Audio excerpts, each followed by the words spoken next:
15 Black celebrities who enjoy pain and self-harm. We celebrate greatness. But what if some of the brightest stars were fighting battles we never saw? Behind platinum records, sold-out arenas, and standing ovations were sleepless nights, silent suffering and pressure that never switched off. Fame gave them recognition, yet it didn't always give them peace.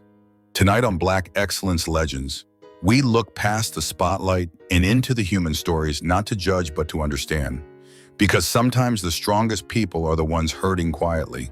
If these stories move you, subscribe, share your thoughts, and join the conversation below. Your comment might help someone feel less alone. Remember, admiration is powerful, but compassion is even more powerful. J.J. Johnson. J.J. Johnson was not merely a respected musician. He fundamentally reshaped jazz itself. Born in 1924, Johnson became the first trombonist to master the speed and complexity of bebop, a style previously thought impossible on his instrument. In the 1940s, he performed with Benny Carter and later collaborated with Charlie Parker, Dizzy Gillespie, and Miles Davis. His tone was smooth, precise, and technically astonishing, allowing the trombone to move with the agility of a saxophone. By the 1950s, he was already considered a pioneer, recording influential works and later composing film and television scores in Hollywood.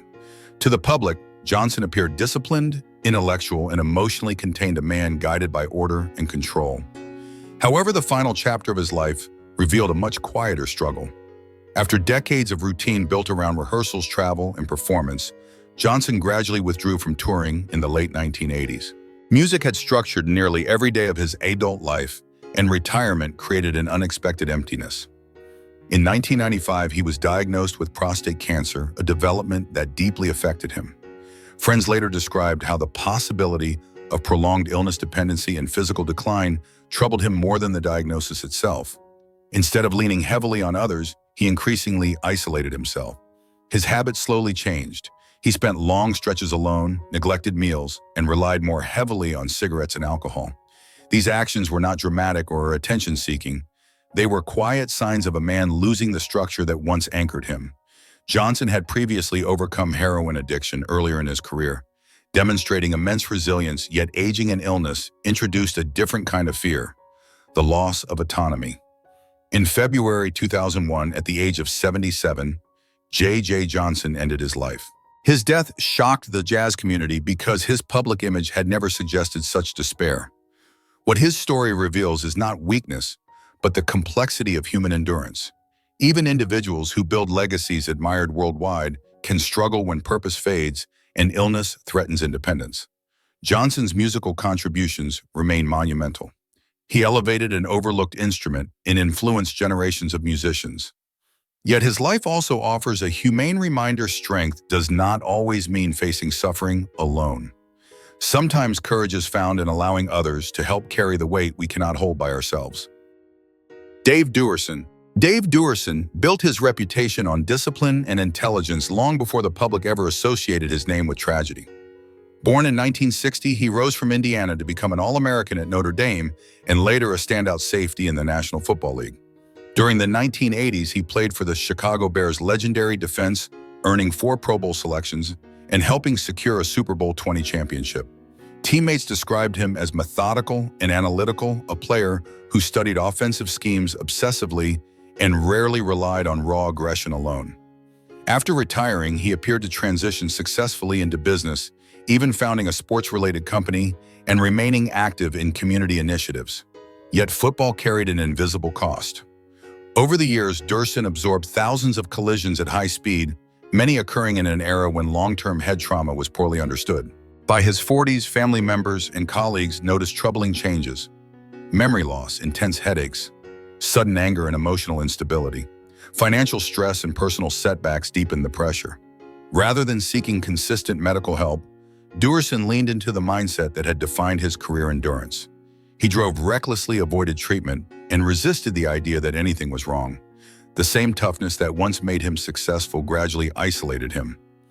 In February 2011, at age 50, Duerson died by suicide. Before his death, he sent messages asking that his brain be studied for research. Doctors later confirmed he suffered from chronic traumatic encephalopathy, a degenerative condition linked to repeated head injuries.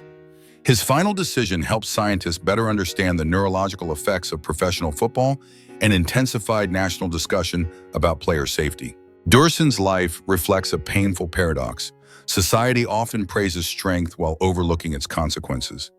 He was not defeated by lack of willpower. He was overwhelmed by injuries that could not be seen. His legacy extends beyond championships. It reminds audiences that mental health is inseparable from physical health and that acknowledging vulnerability is not weakness, but responsibility. Sometimes the bravest act is not enduring pain silently, but recognizing when help is needed. Chris Lighty. Chris Lighty rarely appeared on stage, yet his influence shaped modern hip-hop culture. Born in the Bronx in 1968, he started modestly as a record company assistant before founding Violator Management. Through strategic negotiation and relentless work, he helped guide careers of major artists and secured landmark endorsement deals that expanded rap into mainstream business. Colleagues admired his precision and tireless schedule. He handled contracts, sponsorships, and corporate partnerships while maintaining calm authority. Publicly, he seemed composed, a behind-the-scenes executive who had mastered both art and commerce. But success carried constant pressure. By the late 2000s, the music industry was undergoing digital upheaval. Declining physical sales, complicated negotiations, and non-stop communication consumed nearly every hour of his day. Simultaneously, his personal life deteriorated. A prolonged divorce, mounting tax issues reportedly worth millions, and the expectation that he remained dependable for everyone around him intensified the strain. Rather than slowing down, Lighty worked harder. Sleep shortened, alcohol use increased, and friends later recalled periods when he withdrew entirely, leaving calls unanswered and meetings canceled. In August 2012, at age 44, Chris Lighty died by suicide. The news shocked the entertainment world because his public image showed stability and influence. Many artists credited him with protecting their careers, yet privately he carried burdens he rarely shared. His story highlights a hidden reality of leadership. People who support others often struggle to ask for support themselves. Lighty's legacy remains significant. He changed how hip-hop artists negotiated business and opened doors to corporate partnerships that reshaped the industry's economics. However, his life also delivers a humane lesson. Achievement does not guarantee emotional security, and success can amplify isolation if responsibility is carried alone. Remembering him is not only about the deals he negotiated, but also about understanding that mental well-being matters as much as professional accomplishment. Don Cornelius. Don Cornelius transformed television in a way few hosts ever have. Born in 1936 in Chicago, he was not originally an entertainer, but a journalist and radio announcer. His calm, deliberate voice and measured presence later became the defining tone of Soul Train, the groundbreaking music program he created in 1971. For more than 3 decades, the show introduced Black artists, dancers, and fashion to national audiences, giving exposure to performers who were often overlooked by mainstream media. Cornelius appeared dignified and controlled, a cultural figure associated with stability and quiet authority. To viewers, his famous closing words, "Love, peace, and soul," sounded effortless and reassuring. Behind that steady image, however, his later life became increasingly difficult. In 1997, Cornelius underwent surgery for a brain aneurysm. Although the operation saved his life, it left him with chronic headaches and persistent nerve pain that lasted for years. Friends reported he struggled physically but rarely spoke openly about the severity of his discomfort. He preferred independence and avoided relying on medication whenever possible. At the same time, Soul Train gradually lost prominence, and by the mid-2000s, the program ended its long original run. For a man whose identity had been tied to the show for over 30 years, the loss of routine was deeply unsettling. Personal issues compounded the situation. A divorce and growing isolation reduced his social contact, and he spent long periods alone at home. His suffering did not manifest publicly. Instead, it appeared as quiet withdrawal. In February 2012, at age 75, Don Cornelius died by suicide. Cornelius left a monumental legacy. He provided a national platform for Black music during a period when representation was limited and helped shape the careers of countless performers. Yet his story reminds us that composure does not equal peace. Even individuals who guide others can silently struggle with pain and identity when purpose changes.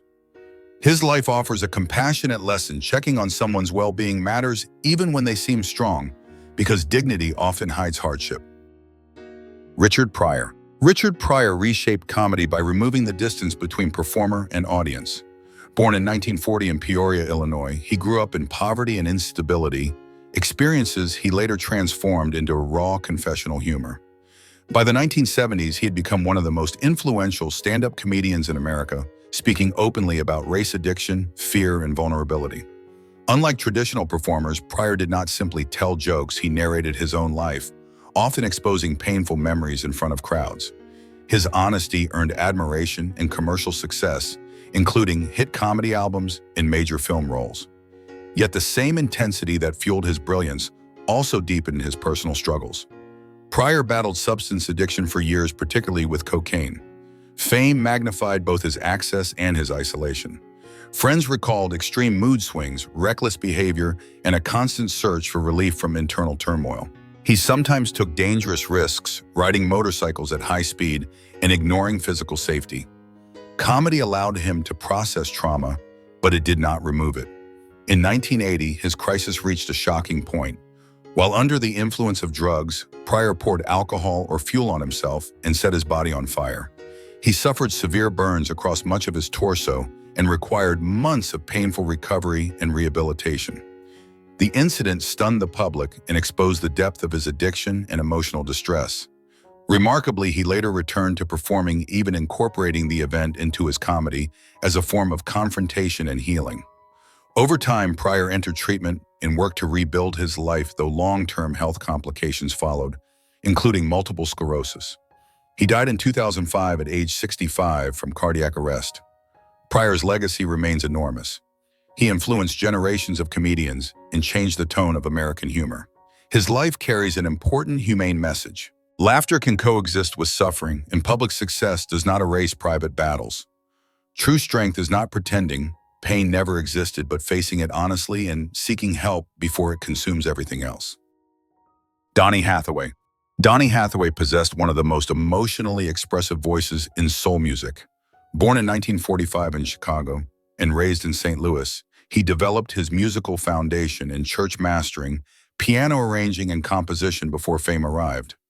By the late 1960s, he emerged as both a solo performer and a collaborator, particularly through his celebrated duets with Roberta Flack. Songs like The Closer I Get to You and Where Is the Love displayed not only vocal control, but an unusual sensitivity that made listeners feel personally understood. To audiences, Hathaway appeared gentle and thoughtful, a musician whose warmth carried spiritual depth rather than showmanship. Behind that artistry, however, he struggled with severe mental illness. In the early 1970s, Hathaway was diagnosed with paranoid schizophrenia. The condition distorted his perception of reality and introduced intense fear and suspicion. He became convinced people were watching or manipulating him, including individuals within the music industry. Even as his career advanced, maintaining stability became increasingly difficult. Recording sessions were interrupted by anxiety, and performances sometimes ended abruptly when his mental state worsened.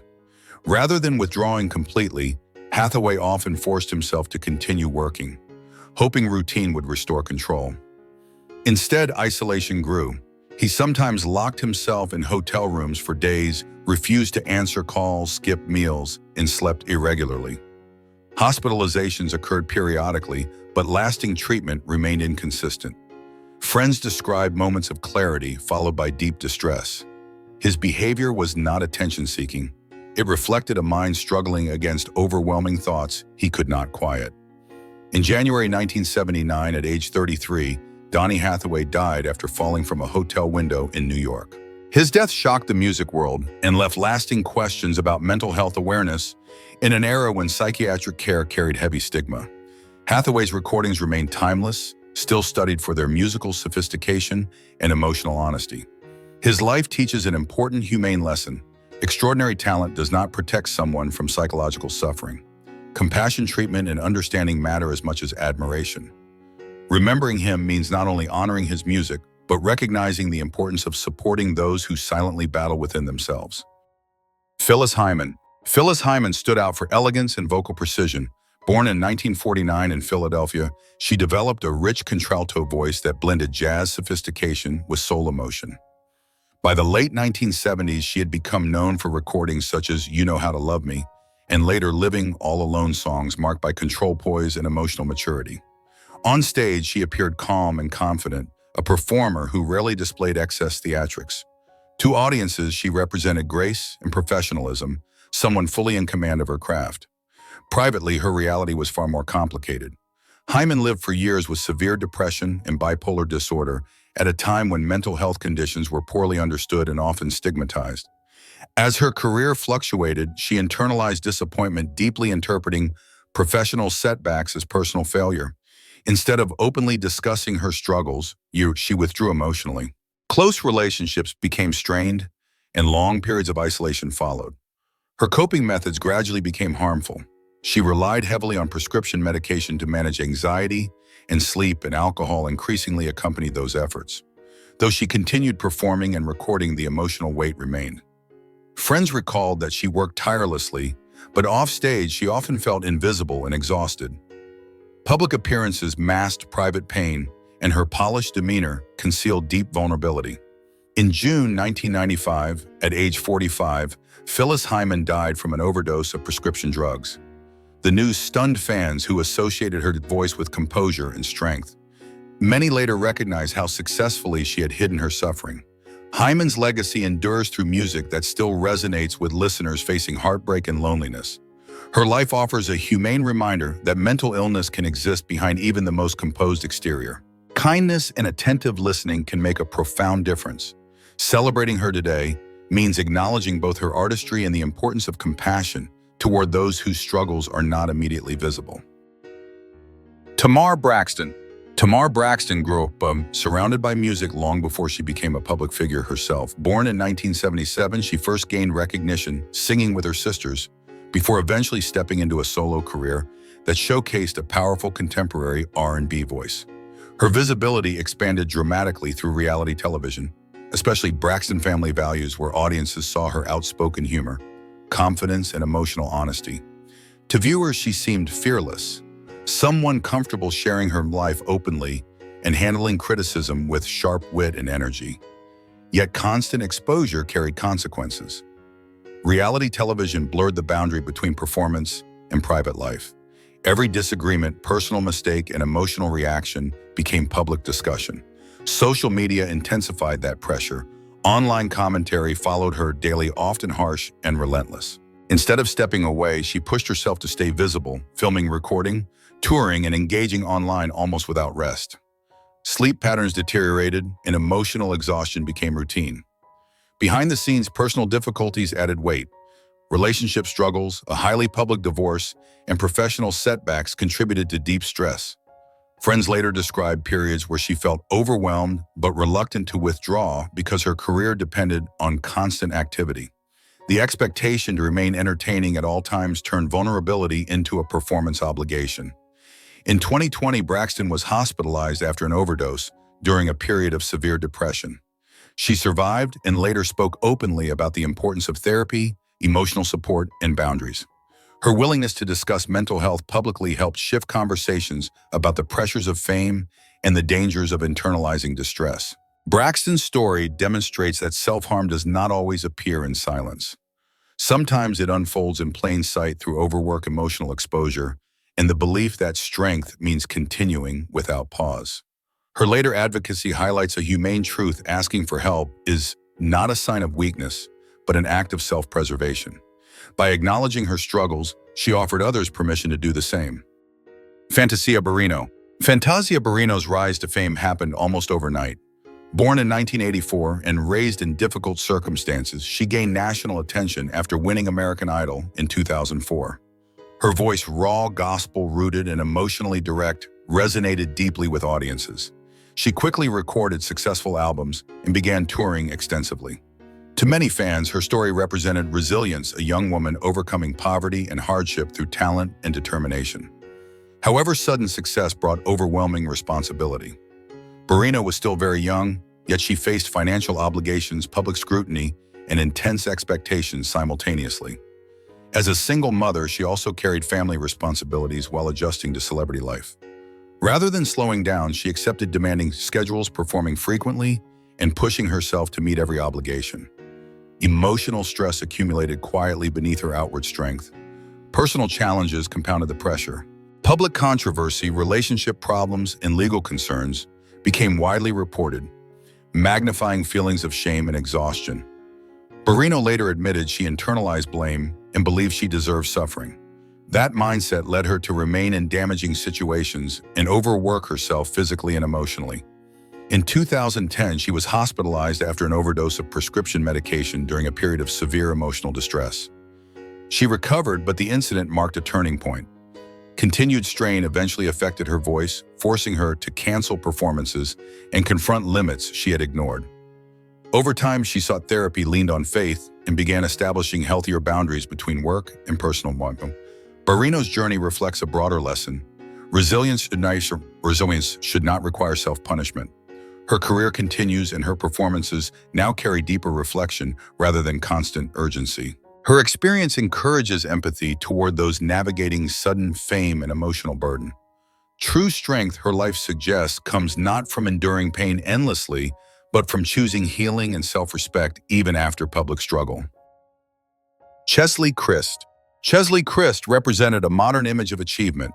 Born in 1991, she earned a law degree, an MBA, passed the bar exam, and worked as a civil litigation attorney before the world knew her as Miss USA 2019. She later became a television correspondent and public speaker, admired for intelligence, professionalism, and positivity. On the surface, her life seemed carefully balanced, beauty, education, and career success moving together. Many saw her as proof that ambition and confidence could coexist without compromise. Behind that polished image, however, pressure accumulated quietly. Kryst maintained an intense schedule that blended media appearances, legal work, travel, fitness training, and public advocacy. Social media amplified expectations. Every post-interview and public appearance reinforced an image of constant achievement. She later wrote openly about turning 30 and feeling anxiety about aging in a culture that measures women's value by youth and momentum. Success did not remove insecurity. In some ways, it magnified it. Friends described her as disciplined and self-reliant, but also someone who rarely allowed herself rest. The fear of disappointing others encouraged perfectionism. Instead of sharing exhaustion, she worked harder. High standards became internal pressure rather than motivation. Emotional strain remained largely invisible because she continued performing optimism in public settings. In January 2022, at age 30, Kryst died by suicide. Her passing shocked many who saw only confidence and achievement. Later discussions about her essays and interviews revealed she had been battling depression privately while maintaining professional excellence. Kryst's life challenges the idea that outward success equals inner peace. Mental health struggles can exist even in lives that appear complete. Her story carries an important, humane message: support should not depend on visible distress. Checking on others and allowing oneself to be honest matters more than maintaining a flawless image. Real strength lies not in perfection, but in acknowledging vulnerability and making space for compassion. Lee Thompson-Young. Lee Thompson-Young became known to audiences as a child star. Born in 1984, he gained fame in the late 1990s playing the lead role in the Disney Channel series The Famous Jet Jackson. He later transitioned successfully into adult acting, appearing in films and television, including a long-running role on the crime drama Rizzoli and Isles. To viewers and colleagues, he appeared disciplined, friendly, and grounded, an example of a young performer who managed fame responsibly. Yet child stardom carries unique pressures. Young entered the entertainment industry during formative years, where schedules, expectations, and public attention often replace ordinary adolescence. As he grew older, he worked steadily, but the need to remain relevant and consistent added quiet stress.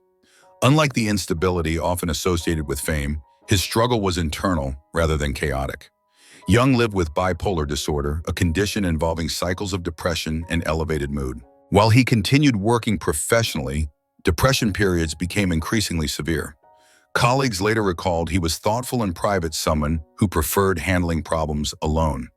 The entertainment environment sometimes made it harder to pause. Productions depend on reliability, and he rarely wanted to burden others. In August 2013, at age 29, Young died by suicide at his Los Angeles apartment. His death deeply affected co-workers and fans who had not realized the depth of his internal battle. Following his passing, conversations about mental health in the acting community increased, emphasizing the need for awareness and accessible support. Young's story reminds us that mental illness is not always visible. A person may appear successful, polite, and stable while quietly struggling. Compassion, open dialogue, and professional help can save lives when stigma is removed. Remembering him is not only about his performances, but also about learning to take emotional well-being seriously for celebrities and for everyday people alike. Frederick Eugene Buell. Frederick Eugene Buell, known online as Freddie E., belonged to a different era of celebrity. Unlike traditional performers who rose through record labels or film studios, his audience came from the internet. Born in 1991, he built a following through YouTube and social media commentary, blending humor, cultural observations, and reactions to music and relationships. His videos felt conversational, almost like a friend speaking directly to viewers. That accessibility helped him grow quickly, but it also blurred the boundary between public identity and private life. Online fame carries a unique psychological pressure. Traditional entertainers can step away from cameras, but digital creators live inside constant feedback. Comments, reactions, praise, and criticism appear instantly and continuously. For Freddie E., the attention intensified during a highly publicized breakup with fellow online personality Honey Cocaine. Their relationship unfolded partly in public view, and the aftermath brought intense online speculation. Social media, which had built his career, now amplified emotional vulnerability. In early 2013, he posted a series of alarming messages on Twitter expressing distress and heartbreak. Many followers initially assumed the posts were dramatic exaggeration, a common tone on social platforms. Minutes later, tragedy followed. Freddie E. died by suicide at age 22. The immediacy of the event stunned his online community because it showed how quickly digital words could reflect real pain. His death sparked wider conversations about cyberbullying, emotional isolation, and the mental health risks of online exposure.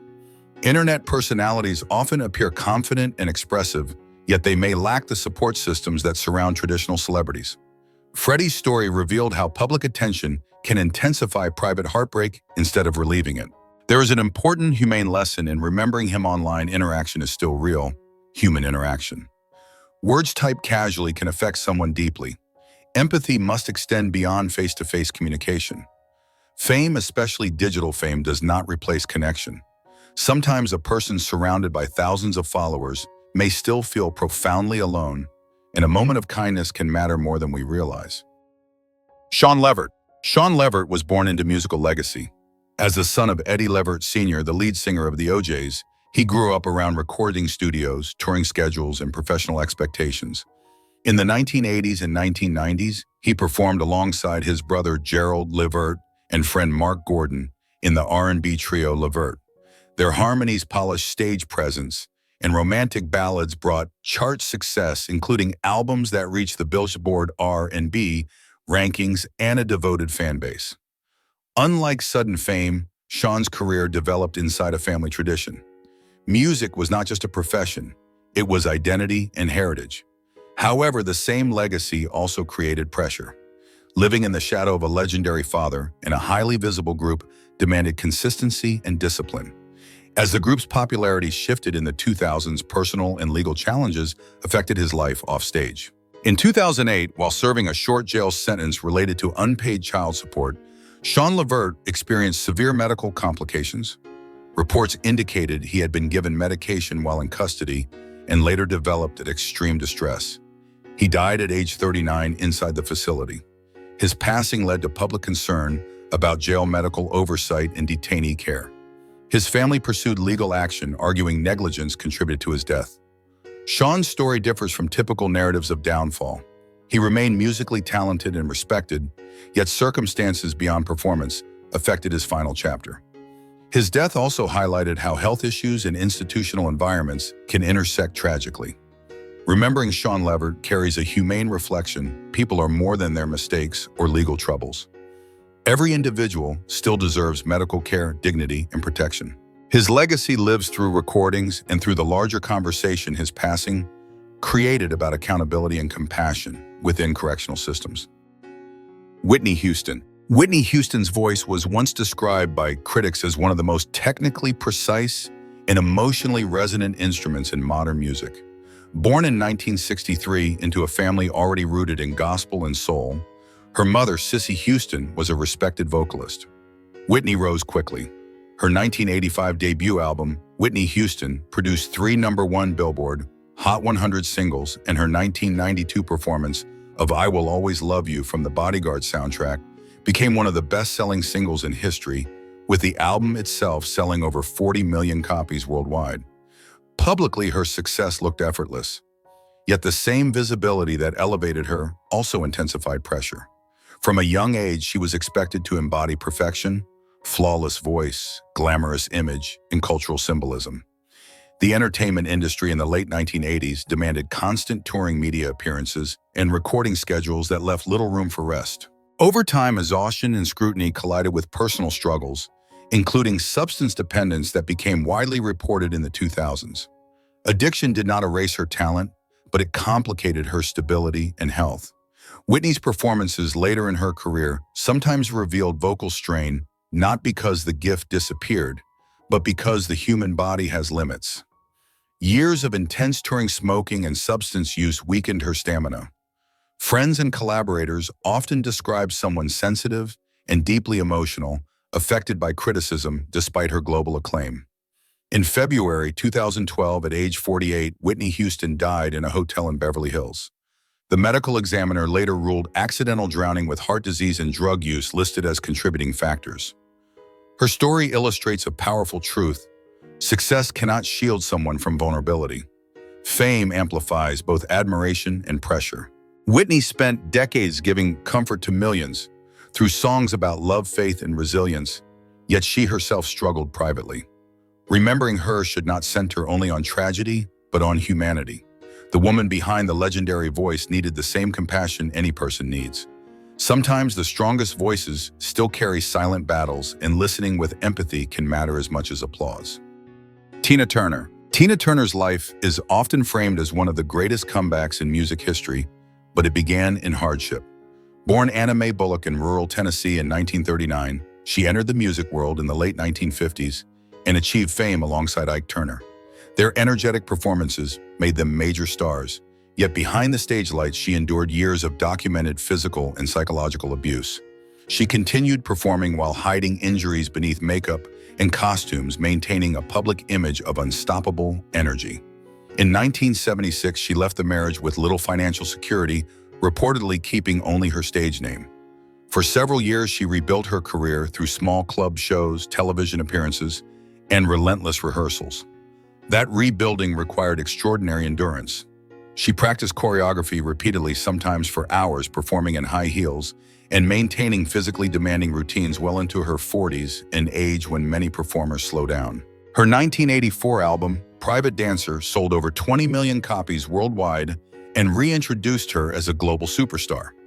The discipline that fueled her success also pushed her body to its limits. Years of performance strain contributed to chronic injuries and long-term health complications. Later in life, she faced high blood pressure, a stroke in 2013, intestinal cancer, and kidney failure requiring a transplant in 2017. For much of her life, she equated endurance with strength, a mindset shaped by survival. Only later did she publicly speak about the importance of boundaries, rest, and emotional healing. Tina Turner died in 2023 at age 83 after a prolonged illness. Her legacy extends beyond chart success. She represented survival without bitterness and reinvention without denial of the past. A humane lesson lives within her story. Resilience is admirable, but healing is essential.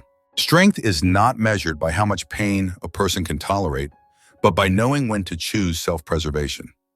Her journey reminds us that overcoming suffering is powerful, yet protecting one's peace is equally heroic.